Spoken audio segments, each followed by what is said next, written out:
अब की बार आप निर्दलीय प्रत्याशी के रूप में मोतिहारी विधानसभा में उतरे हैं, क्या मुद्दा रहेगी आपकी? पहले आपको करेक्ट कर, तो मैं जनता का उम्मीदवार हूँ और मुद्दे यहाँ पे हम लोग के एकदम जवान पर हैं। यहाँ के मुद्दे हैं कि मोतिहारी का आयुर्वेदिक कॉलेज जो माननीय विधायक जिसके अध्यक्ष थे वो क्यों बंद हुआ, सेंट्रल स्कूल को 25 वर्षों में जमीन क्यों नहीं मिला, भारत सरकार के सस्ती शिक्षा का लाभ जो मोतिहारी के 10-5 हजार विद्यार्थी लेते इन 10-15 वर्षों में डॉक्टर, इंजीनियर, कलेक्टर, मजिस्ट्रेट बनते, वो उसको आज तक अपना जमीन क्यों नहीं मिला, नेहरू स्टेडियम आज तक क्यों नहीं एस्टेब्लिश्ड हुआ, मोतिहारी का केंद्रीय विश्वविद्यालय, मोतिहारी, गया और गुजरात का एक विश्वविद्यालय, तीनों एक समय में पास होता है, वो दोनों बन के खड़ा हो जाता है 10 साल पहले, और यहाँ का विश्वविद्यालय आज तक क्यों नहीं बना? आप उसकी क्रेडिट ले, जबकि नीतीश जी का देन है वो। यहाँ के लोकल राजनेता अपनी राजनीति चमकाने के चक्कर में मोतिहारी के और देश भर के विद्यार्थी यहाँ से वहां से यहाँ आते हैं पढ़ने के लिए, उनका भविष्य भी अधर में रख करके अपने फायदे के लिए अपने जानने वालों के मकान में विश्वविद्यालय का ब्रांच चलाते हैं। वो आज तक विश्वविद्यालय एस्टेब्लिश क्यों नहीं हुआ?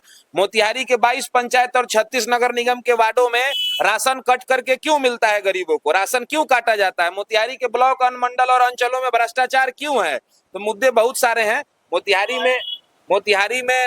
के कई सारे मुद्दे। हम लोग का ये जो एजेंडा है, हम लोग का पूरा एजेंडा हम लोगों ने लिखा है, हम लोग दे रहे हैं हर चीज। हम लोग, यदि मोतिहारी की जनता आप पर विश्वास करती है तो आप क्या विश्वास दिलाएंगे कि मोतिहारी के लिए आप कुछ कर हम लोगों ने अभी कहा आपको, आप ध्यान दिए कि नहीं दिए? मोतिहारी का आयुर्वेदिक कॉलेज जो बंद है उसको शुरू कराएंगे, सेंट्रल स्कूल को जमीन दिलाएंगे, नेहरू स्टेडियम को विश्व स्तरीय स्टेडियम बनाएंगे जिससे यहाँ के खेल खिलाड़ी शारीरिक और मानसिक तौर पर स्वस्थ होकर पूरी दुनिया में चंपारण का नाम रोशन कर सकें।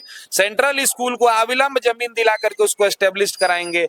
मोतिहारी में जो राशन चोरी करने वाले दलाल हैं उनका गया में जाकर के पिंडदान कराएंगे। ब्लॉक, अनुमंडल और अंचलों में जो दलाल वहां पे बैठे हुए हैं कि मेरे बिना आपका काम बीडीओ सीओ के पास नहीं होगा, उन दलालों को उठा करके गया में ले जाके परमानेंट पिंडदान करा देंगे। जन सुनवाई केंद्र के माध्यम से सुनवाई होगी।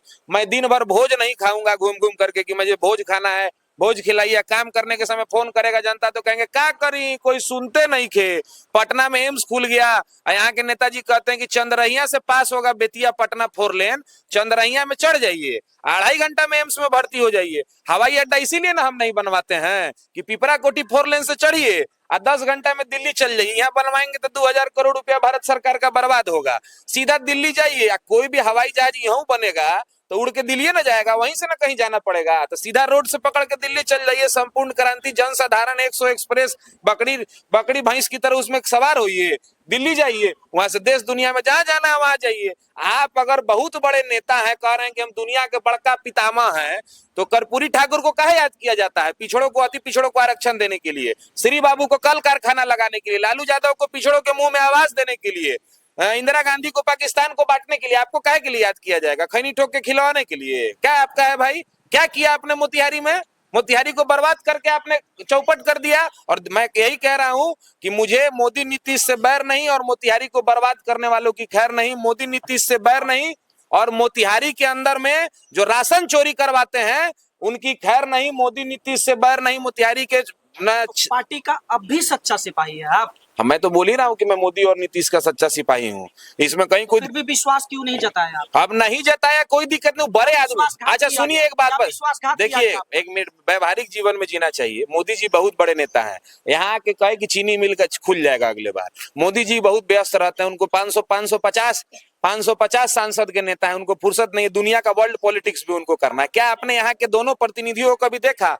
अच्छा आपसे पूछ रहा हूं मैं सवाल, सत्ता पक्ष का सांसद और सत्ता पक्ष का विधायक अपने सत्ता से सवाल पूछता है कि नहीं? आपने कभी देखा संसद भवन में कि बोले हुजूर आपने कहा था चंपारण में 19 इधर 12, 21 को सीट है, maximum seat Bharatiya Janata party को मिलता है, नहीं बनवाइएगा ना तो दिक्कत हो जाएगा हुजूर, उसको शुरू कराइए। कभी बोलते हुए सुने संसद भवन में? यहाँ के माननीय कभी बिहार विधानसभा में बोले कि मैं सरकार से आग्रह करता हूं कि बिहार सरकार, आदरणीय प्रधानमंत्री जी ने घोषणा किया है, एक प्रस्ताव बना के केंद्र सरकार को भेजे और हम लोग चालू कराएं चीनी मिल, प्रधानमंत्री जी ने कहा है, तो क्या कहेंगे? सुनिए जवाब। अरे क्या करी, तो प्राइवेट आदमी के नुबा प्राइवेट। अरे बुर्बक किसको बनाते हो भाई? बगल में रीगा चीनी मिल, सुनिए, बगल में रीगा चीनी मिल प्राइवेट नहीं था? लवली जी आनंद जी उसको 2 बार में चालू नहीं कराए? बगल में संजय जायसवाल का क्षेत्र है कि नहीं? 4 चीनी मिल चल रहा है। आप यहाँ बगल में बहुत बड़े मंत्री बने, बड़का पितामह बने, आपके लोकसभा का सारा चीनी मिल बंद है। क्या कारण है? चंपारण की जनता वोटिंग मशीन है कि आपका ईगो सेटिस्फाई करने के लिए बैठी हुई है कि जिसको चाहिएगा उसको खाली मत देगी? ओरिजिनल हम लोग हैं, बाकी लोग फर्जी है। समझ रहे हैं ना मेरी बात को? ओरिजिनल हम लोग हैं और इस जिले में हम कह रहे हैं कि निर्दलीय चुनाव जीतना कौन सी बड़ी बात है। दिलीप क्या नाम है, पवन जायसवाल, रिंकू सिंह, विनय बिहारी, दिलीप क्या नाम है उनका, ये दिलीप वर्मा, ये लोग इंडिपेंडेंट चुनाव नहीं जीते। और जनता जिताएगी तो कौन की माने जिसको सरकार बनाना है वो प्रतिनिधि को नहीं लेगा सर। जनता जिसको जिताएगी